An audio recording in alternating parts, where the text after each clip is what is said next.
În regulă, tocmai a ajuns prima carte după 2 ani, după ce am citit peste 40 și ceva de cărți, poate 50. A venit momentul să cumpăr prima carte fizică și vreau să cumpăr mai multe anul ăsta. Pur și simplu vreau să am acele cărți fizice în realitate, pentru că e mult mai frumos și mai satisfăcător să citești în realitate, dar până acum am preferat varianta de online, este exact la fel și evident o să continui și cu varianta de online și o să citesc și cărți fizice. Iar cum am spus, în viitorul mai îndepărtat, principalul scop ar fi să aștept să citesc cât mai multe cărți și într-o zi, pur și simplu, o librărie, să cumpăr absolut toate cărțile care le-am citit online până acum, indiferent că să fie 100 sau mai multe, pentru că 100% anul ăsta o să mă apropii de 60 ceva, iar până când o să fiu la casa mea și o să pot să-mi pun într-o bibliotecă toate cărțile, cred că mai este de așteptat și o grămadă de muncă și multe sacrificii și,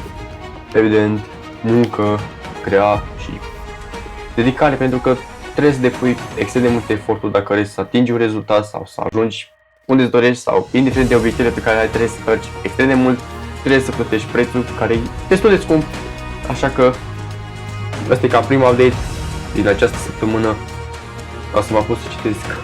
Cartea e destul de scurtă pentru că am văzut mici rezumate despre ea și știu despre ce e vorba și anul ăsta o să fie o nebunie din toate punctele de vedere. O să duc la un nivel mai înalt, pentru că de fiecare dată îmi place să cresc nivelele și standardele și să duc jocul cât mai sus. Așa că tot ce urmează în videoclipul ăsta e o reflexie a săptămânii, în care pur și simplu să vedeți cum decurge o săptămână, ce poți să faci.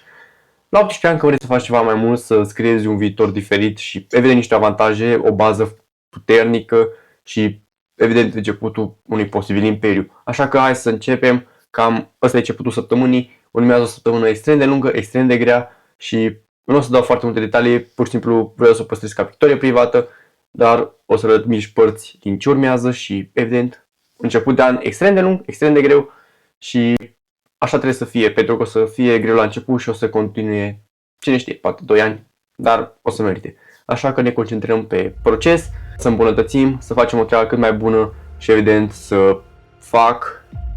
niște eforturi considerabile, să cresc calitatea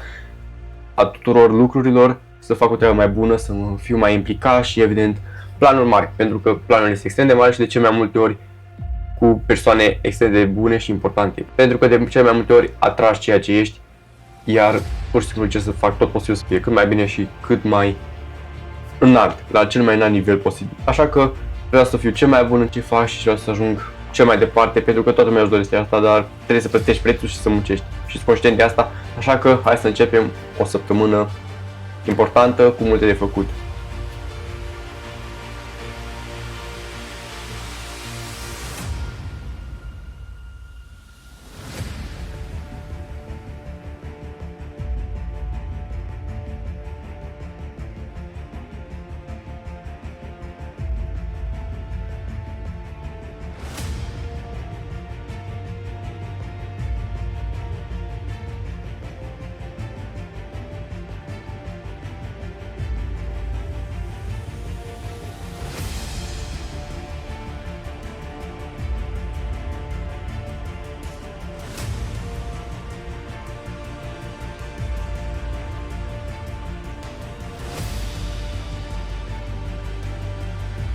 Bun, abia am ajuns de la școală, e 3, așa că da, tot ce vreau să spun e un mic update, pentru că, cum am spus, vreau să filmez o săptămână, dar momentan lucrurile sunt destul de grele, adică am un program extrem de încărcat, o grămadă de lucruri de făcut, adică, cum am spus, am venit de la școală la 3, am de făcut antrenamentul până la 4, de la 4 până la 5 am de făcut o provocare pentru un concurs sau un challenge, o să arăt imediat ce e de fapt, dar e un curs care pur și simplu mi-a dat un task și am făcut task-ul, urmează antrenamentul, urmează să lucru la fișele de lucru, pentru că am 35 de fișe de lucru pe laptop, trebuie să le lucrez. După aceea la 7 începe din nou al doilea eveniment, urmat de la 8 de alt eveniment, care e gratuit, primul e varianta VIP, iar al doilea e cel care e pentru toată lumea,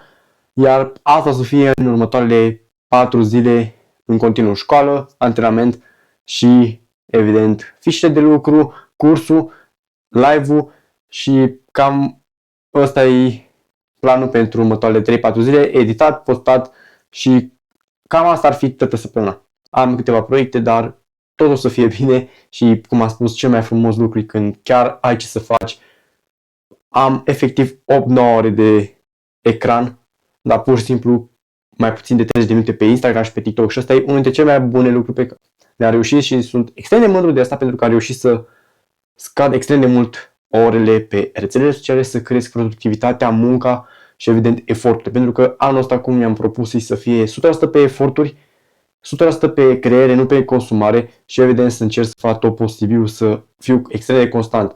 Adică să nu mai am atâtea emoții, să fiu în control, să nu mă mai las controlat de emoții, să fiu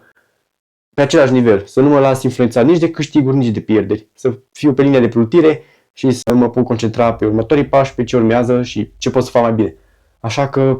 ultimul lucru pe care vreau să-mi arăt este că ieri, în prima zi din acest event, am primit o notificare destul de interesantă și pur și simplu neașteptată.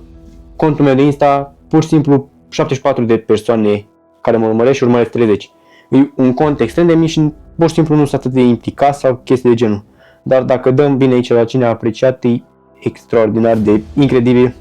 Ai direct contul principal. Exact. La 2 postări. Nu de șocat pentru că pur și simplu e o persoană extrem de influentă, are un imperiu gigant, este numărul 1 în industria produselor informative, în industria în care eu am intrat acum recent și sunt extrem de interesant pentru că are una dintre cele mai mari creșteri, cele mai mari oportunități și pur și simplu să văd că un cofondator care a investit o sumă extrem de mare într-o aplicație și e numărul 1 în industrie, să pur și simplu să mi aprecieze 2 postări care le am pe un Insta de 74 de urmăritori într-o zi normală, nu cred că se întâmplă prea normal și pur și simplu sunt 100% sigur că o să fie cel mai bine. Asta e semnalul ăla care arată că anul ăsta chiar o să fie anul acela diferit, anul acela care o să rupă totul și anul acela care totul se schimbă. Pur și simplu acele notificări au provocat acea scânteie care pur și simplu ne-a dat o grămadă de energie și pur și simplu acum sunt 100% sigur, indiferent de ce s-ar întâmpla, indiferent de cum o să evolueze lucrurile, sunt 100% sigur că o să fie bine, o să ajung exact unde îmi doresc, o să ajung la nivelul acela înalt și pur și simplu indiferent cum a ajuns, cum au fost acele 2 like-uri pe postare, nu contează, pur și simplu înseamnă că fac o treabă mai bună și cine știe, poate în viitor, la o întâlnire de cofondatori sau cine știe. Dar momentan trebuie să ne concentrăm pe muncă, pe efortul și pe evident pe creșterea rezultatelor. Iar cum am spus, mai am și cursul acesta care are un chat în care trebuie să fii destul de activ și provocări, 5 provocări cu 5 giveaway-uri, adică un laptop, MacBook și cel mai important un apel 1 la 1 cu cofondator, adică Iman Gatti, care pur și simplu pe rețele are un imperiu, are o putere destul de mare și o implicitate. Așa că da, cam asta a fost ziua de ieri și de azi, iar cum am spus e cărcat, dar reușim. O să mai vin cu alte update-uri și mâine și poimâine și sper că acest vlog din săptămână să fie destul de bun și să vă placă, așa că ne vedem la următoarea parte.